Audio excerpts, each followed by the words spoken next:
তো পুজো তো চলে এলো, তাই ভাবছি একটু নারিকেলের নাড়ু বানাবো। তো এই যে নারিকেল কুড়িয়ে নিয়েছি, এখানে চিনি নিয়ে নিয়েছি, এটা নিয়েছি সানফ্লাওয়ার, পামকিন আর সিসাম সিড কিছু, আর এখানে নিয়েছি আমন্ড বাদাম ক্র্যাশ করে, এখানে কিছুটা খেজুর, এখানে কিছুটা কিশমিশ। তো নাড়ুটা আমি পাঠাবো ছেলের কাছে, তাই খুব হেলদিভাবে বানাবো, একদম পুজো স্পেশাল বলুন আর হেলদি বলুন নাড়ু। তো নাড়ুর জন্য আমি কড়াই বসিয়ে দিয়েছি, কড়াইটা হিট হয়ে গেলে আমি সমস্ত বীজগুলোকে ভেজে নেব প্রায় 5 মিনিট মতো, যেন বীজগুলো গুঁড়ো হয়ে যায়, মিক্সিতে লেগে না যায়।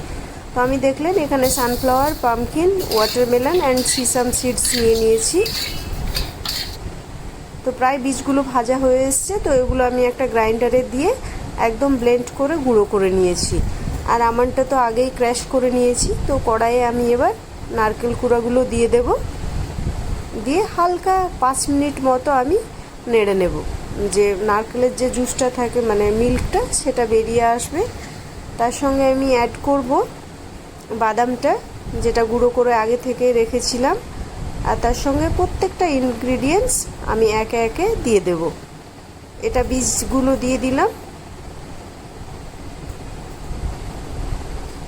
এরপরে আমি খেজুর আর কিশমিশটা দিলাম, আর তার সঙ্গে আমি চিনিটা দিয়ে দেব, কেন চিনিটা দেবে তবেই বাইন্ডিংটা হবে। তো চিনিটা আমি আন্দাজ মতো দিয়েছি, তবে একটা জিনিস, আমি কিন্তু খুব বেশি চিনি এখানে ইউজ করিনি, নর্মাল যে মিষ্টিটা হবে সেটাই।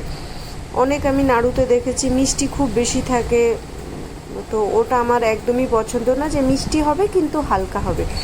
আর তার সঙ্গে আমি একটু গুড় অ্যাড করব, গুড় দিলে নাড়ুটা ভীষণ টেস্ট হয়। আর যেহেতু চিনিটা অ্যাভয়েড করতে পারলে ভালো হতো, তো যাই হোক আমাকে এটা দিতেই হলো। আর কিছুটা আমি এখানে অ্যাড করলাম খেজুরের গুড়, আখের গুড় কিন্তু না, দিয়ে আমি খুব ভালোভাবে এটাকে নাড়াচাড়া করব। এই যে একটা ফর্মে চলে এসছে, তো আমি আরও কিছুক্ষণ নাড়বো, নেড়ে সেটার মানে তারটা টেস্ট করব, যে কিভাবে হলে আমার নাড়ুটা মানে বাঁধা সম্ভব হবে। তো প্রায় আমি কিন্তু 45 মিনিট নাড়াচাড়া করেছি, সেটা তো আর আপনাদের দেখায়নি। আর টেস্টের জন্য একটু দিয়ে দিলাম গুঁড়ো দুধ, এটা আপনারা স্কিপ করতে পারেন, আমি ছিল ঘরে এবং টেস্টটাও বেশ ভালো হবে, তো সেই জন্য এটা অ্যাড করেছি। এখনও কিন্তু আমাকে এটা 20 মিনিট কন্টিনিউ এইভাবে নাড়তে হবে। নাড়ুটা হচ্ছে পাকটা বাঁধানোর জন্য নাড়াটাই মেনলি প্রয়োজন পড়ে। তো পুরো নাড়াটা তো আর আপনাদেরকে দেখায়নি। তো এই যে হয়ে এসছে, তো আমি একটা আগে নাড়ু বেঁধে প্রথমে চেক করে নেব যে আদৌ হয়েছে না আরও কিছুটা নাড়তে হবে, যেহেতু শুকনো কৌটোয় রেখে খাবো, তো তার জন্য একটু শক্ত শক্তই করতে হবে। তো এই যে একদম পারফেক্ট হয়ে গেছে, তো আমি একটা আলাদা পাত্রে ট্রান্সফার করে একে একে নাড়ুগুলো বেঁধে নিই তাহলে। আর এইভাবে আপনারাও বানাবেন, পুজো স্পেশালও হবে, বাড়িতে বাচ্চা থেকে বয়স্ক মানুষ হয়তো বিকেলবেলায় একটু জল খাবো কি চা খাবো, একটা নাড়ু মুখে দিলাম, তাহলে প্রচুর এখানে ড্রাই ফ্রুটস থেকে শুরু করে প্রত্যেকটা জিনিস আছে, প্রত্যেকের পুষ্টিগুণ আছে।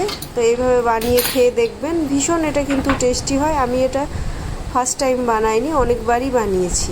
তো এবার নাড়ুটা বেঁধে নেব। তো হাতে প্রচুর গরম লাগছে, তো ওইদিকে জল নিয়ে নিয়েছি, তো একটু করে হাতে জল নেব আর তার সঙ্গে সঙ্গে নাড়ুটা বাঁধবো। তো একটা বেঁধেছি, বেঁধে আবার কিছুটা তুলে আমি ঠান্ডা করতে দিলাম। আর গরমের দিন হাতের মধ্যে অনেক মানে গরম লাগছে, আপনারা চাইলে এটা প্লেটে জমিয়ে বরফির আকারে শেপও দিতে পারেন, হয়তো নাড়ু বাঁধতে সমস্যা হলে, যেহেতু গরম তো হাতের মধ্যে ভীষণ লাল হয়ে যাবে। তো চলুন আমি সব নাড়ুগুলো বেঁধে নিই, বেঁধে নিয়ে তারপরে আপনাদেরকে দেখাচ্ছি। তো সো প্লিজ আপনারা প্রত্যেকে এটা ট্রাই করবেন, আর কেমন লাগলো অবশ্যই জানাবেন। বানিয়ে বাচ্চাদের টিফিনেও দিতে পারেন। তো ভিডিওটা কেমন লাগলো অবশ্যই জানাবেন, ভালো লাগলে একটা লাইক করে দেবেন, শেয়ার করবেন, আর সো প্লিজ কমেন্টস করবেন। তো আমার সব নাড়ু বাঁধা কমপ্লিট হয়ে গেছে, তো আমি এটা একটু ফ্যানের মধ্যে রেখে দিয়েছি। এবার কৌটোয় ভরে ছেলেকে দিতে যাব, তখন ছেলের জন্যে পাঠিয়ে দেব। প্রত্যেকেই ভালো থাকবেন, সুস্থ থাকবেন, নিজের খেয়াল নিজে